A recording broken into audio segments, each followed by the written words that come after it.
সভ্যতার পশ্চাৎপদতা, এটা সভ্যতা পেছন দিকে যাচ্ছে। কিন্তু আমি একটা কথা জিজ্ঞেস করতে চাই যে শুভেন্দু অধিকারী থেকে শুরু করে গোটা বিজেপি লাফিয়ে যাচ্ছে যে বামপন্থীরা কী বলবে এই ব্যাপারে, বামপন্থীরা কী বলবে, আর এই ব্যাপারে ভারত সরকার কী বলছে।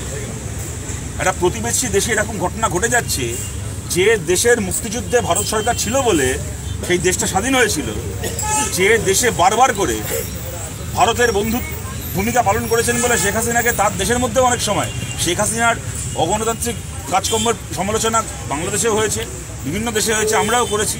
ভোট করতে দেননি ওখানে, সে সমালোচনাগুলো আছেই।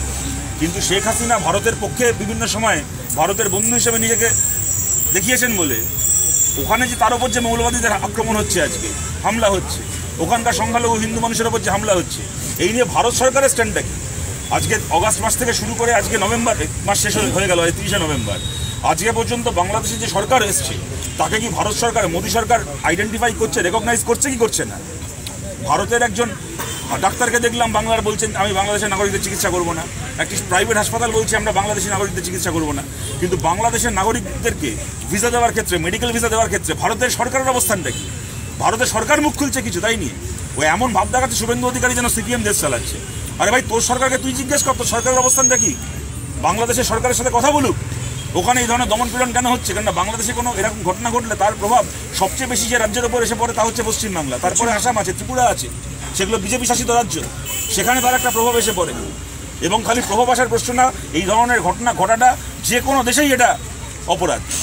কিন্তু ওরা আজকে যে রাজনীতি করছে যে ভারতে এখানে বামপন্থীরা মুখ খুলুক, বামপন্থীরা মুখ খুলুক, ভারত সরকারটাকে মুখ খুলুক, বিজেপির প্রধানমন্ত্রী মুখ খুলুক, ওদের নাকি বিরাট বিরাট বড় বড় বীর আছে, জয়শঙ্কর বলে ওদের কে একজন ওদের বিদেশমন্ত্রী রয়েছে, অজিত দোভাল বলে নাকি ওদের কে এক ছিল, সে নাকি অন্যান্য দেশে গিয়ে বিভিন্ন দেশের শত্রুদেরকে শেষ করে দিতে পারতো।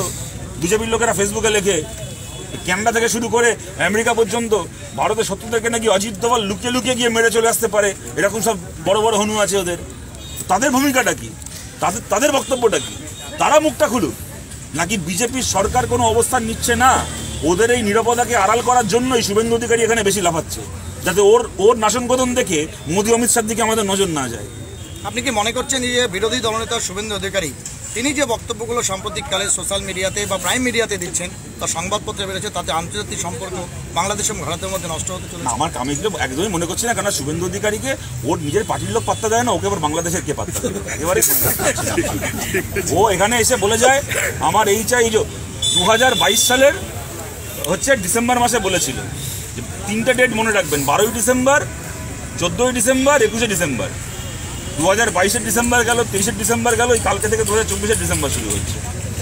এর মধ্যে লোকসভার ভোট হয়ে গেল, কত মন্ত্রী রিটায়ার করে গেল, নতুন মন্ত্রী হলো। ওকে বিজেপির অমিত শাহ পাত্তা দেয় না, ওকে মোদী পাত্তা দেয় না, ওকে নিয়ে আবার বাংলাদেশের কার কি মাথা ব্যথা আছে? বললাম, যেটা একদম শেষ প্রশ্ন করবো সেটা হচ্ছে, আপনারা বলছেন সংসদের বিরোধীরা শক্তিশালী হলে পরে এই ধরনের হচ্ছে ভারতীয় ন্যায় সংহিতা বা এই ধরনের মানে যেগুলো হচ্ছে মানব বিরোধী সেই আইনগুলো পাস হবে না।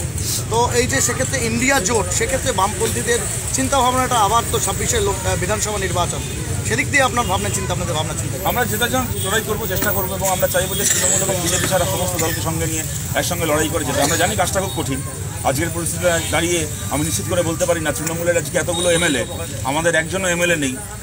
আমি আজ দাঁড়িয়ে এক কথায় বলে দিতে পারি না যে হ্যাঁ সামনের বার আমরা জিতছি, কিন্তু এইটুকু বলতে পারি যে জনগণ হচ্ছে শ্রীকৃষ্ণের মতো। ওই কুরুক্ষেত্রে যুদ্ধে ছিল, কৃষ্ণ যার পক্ষে থাকবে সেই পক্ষই জিতবে, পাণ্ডবদের পক্ষে থাকলে পাণ্ডব, কৌরবের পক্ষে থাকলে কৌরব। জনগণ শ্রীকৃষ্ণের মতো, মানুষ যদি আমাদের সঙ্গে থাকেন, আমাদের পাশে থাকেন, তাহলে অবশ্যই যে 235 থেকে যদি আমরা শূন্য যেতে পারি, তাহলে তৃণমূল কংগ্রেসও শূন্য যেতে পারে, আমরা আবার 235 হতে পারি, সেটা মানুষকে সঙ্গে নিয়ে আমরা সেই চেষ্টাই করছি। কাজটা সহজ নয়, কিন্তু কাজটা অসম্ভব নয়।